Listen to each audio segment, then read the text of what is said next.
जय श्री राम मित्रों। वर्णाश्रम सिस्टम भगवान श्री कृष्ण के द्वारा क्रिएट किया गया है। इसी को आज का कास्ट सिस्टम समझकर कंफ्यूज नहीं होना है। कास्ट सिस्टम अलग है और वर्णाश्रम सिस्टम अलग है। कास्ट सिस्टम में सोशल डिवीजन का डिटर्मिनेशन जन्म के आधार पर होता था, जबकि वर्णाश्रम सिस्टम में भगवान श्री कृष्ण ने कहीं भी नहीं कहा कि सोशल डिवीजन का निर्धारण जन्म के आधार पर होगा। भगवान ने कहा है, चातुर्वर्ण्यम माया सिस्टम गुण कर्म विभाग सह, मेरे द्वारा गुणों और कर्मों के अनुसार 4 वर्णों की रचना की गई है। भगवान ने जन्म के आधार पर कभी नहीं कहा है। तो यह कास्ट सिस्टम वर्णाश्रम सिस्टम का गलत अवधारणा है। वर्णाश्रम का वास्तविक सिस्टम है गुणों और कर्मों के अनुसार सोशल डिविजन्स का निर्धारण। ब्राह्मण बनने के लिए ब्राह्मण का योग्यता होना चाहिए। कोई ब्राह्मण बनने के लिए योग्य कैसे होगा, यह भी भगवत गीता में बताया गया है। भगवान ने भगवत गीता में ब्राह्मण की क्वालिटीज को इस प्रकार बताया है। शमो दमस्तपः शौचम क्षान्तिराजमेव च ज्ञानम विज्ञानमास्तिक्यम ब्रह्मकर्म स्वभावजम।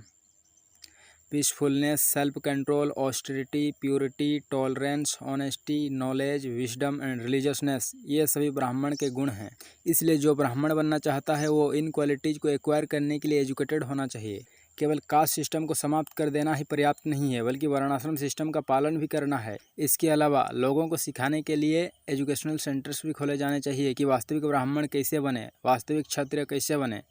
गुणों और कर्मों के अनुसार लोग स्वाभाविक रूप से विभिन्न सामाजिक समूहों से संबंधित हैं, इसलिए आप इसको अनदेखा नहीं कर सकते। परंतु आपने एक फॉल्स कास्ट सिस्टम क्रिएट किया है, इसलिए उसको समाप्त कर देना चाहिए और भगवान के द्वारा जो सिस्टम रेकमेंड किया गया है उसका पालन करना चाहिए। In any event you can not avoid the natural occurrence of various social divisions, nature's caste system will remain. उदाहरण के लिए ब्राह्मण की ट्रूथफुलनेस क्वालिटी को लेते हैं। दुनिया भर में जहाँ भी आप जाएँ, आपको कम से कम एक व्यक्ति ऐसा मिल जाएगा जो ट्रूथफुल है। क्या कोई कहता है उसका पिता ट्रूथफुल था इसलिए वो भी ट्रूथफुल है? ये बकवास है। भगवान ने कुछ भी ऐसा नहीं कहा है। पिता हिरण्यकशिपु हो सकता है, एक बड़ा राक्षस, परंतु उसका पुत्र प्रहलाद हो सकता है, भगवान का एक महान भक्त। यह आवश्यक नहीं है कि कोई एग्जैक्टली उसके पिता के जैसा हो। हम बात कर रहे थे कि आप चाहे कहीं भी जाएं, आपको कोई ना कोई एक फर्स्ट क्लास आदमी मिल जाएगा जो ट्रूथफुल है। अब आपको जहाँ भी एक ट्रूथफुल इंसान मिले, आप उसको एक ब्राह्मण क्लासीफाई कर सकते हैं और उसे उस कैपेसिटी में सोशल बॉडी को सर्व करने के लिए प्रशिक्षित करें, एक स्पिरिचुअल गुरु और एडवाइजर की तरह। That is wanted. क्यों एज्यूम करें here is the son of truthful man, therefore he is truthful, a Brahmana. यह गलत अवधारणा है। आपको पूरी दुनिया में ट्रूथफुल इंसान ढूंढना होगा और उन्हें ब्राह्मण की तरह ट्रेन करना होगा। यदि आप इन प्रिंसिपल्स को फॉलो करते हैं, जो कि इस प्रकार हैं: no illicit sex, no intoxication, no gambling, no meat eating, तो आप एक ब्राह्मण हैं।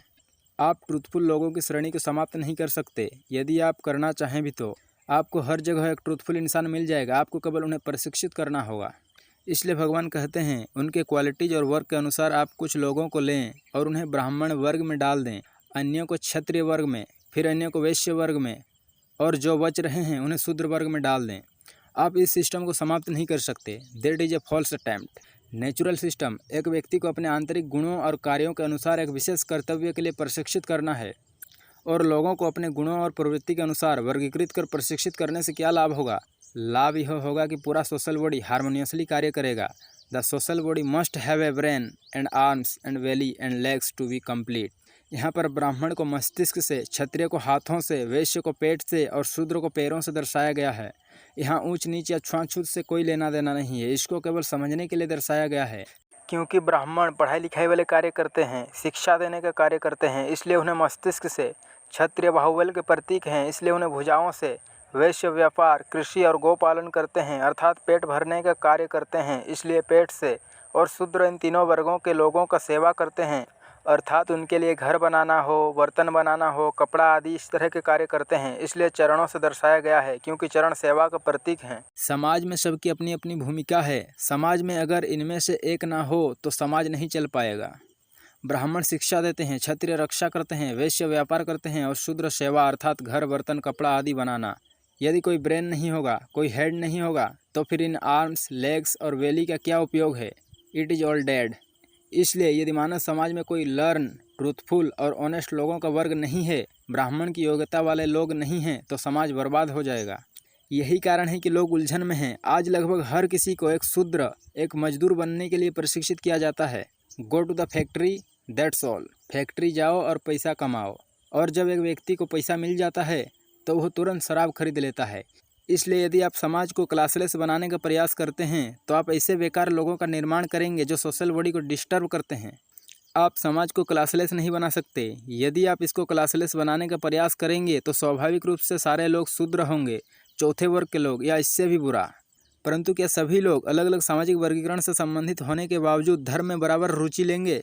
किसी भी सभ्य इंसान के पास कुछ ना कुछ धर्म है तो फिर वो इंसान कहलाता है। अगर उसके पास कोई धर्म नहीं है, जैसे जानवर के पास कोई धर्म नहीं है, तो वो जानवर कहलाएगा। वो धर्म के बेसिक प्रिंसिपल्स भगवान के द्वारा दिए गए स्टेटमेंट्स हैं। तो वैदिक सिस्टम में भगवान क्या कहते हैं? यदि आप इस सिस्टम में जाते हैं तो सोशल बॉडी परफेक्ट होगा।